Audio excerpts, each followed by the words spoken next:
We turn now to campaign 2016, and with foreign policy on the front burner again, we sought out Robert Gates, Secretary of Defense for both President George W. Bush and President Obama.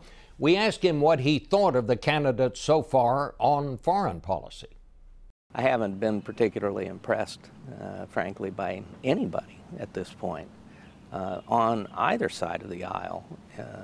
I'm not seeing much courage when it comes to support of the trade agreements, which are, I think, very important for this country. I think the president's right on that.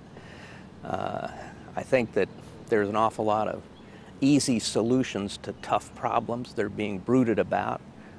So I think we have to wait. Most of these candidates have no experience in foreign policy. In fact, very few do on the Republican side have any experience, or very little, maybe 2 or 3 years in the Senate.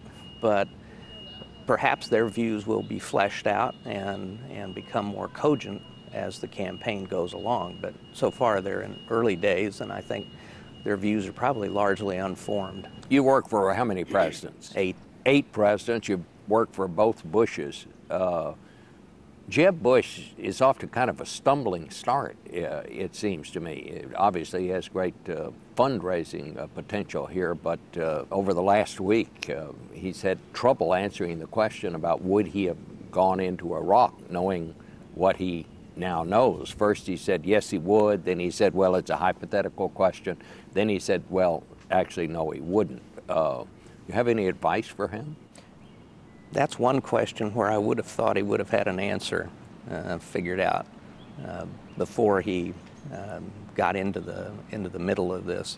It was an inevitable question that would be asked, and I think that the way to deal with it, frankly, is to say you don't make policy by going back and reliving old decisions. One of the things that I admired about both President Bush and second President Bush and President Obama was they didn't have second thoughts. They made a decision and they moved on. And and I think, you know, the same thing as a candidate. You say what you believe and then you move on.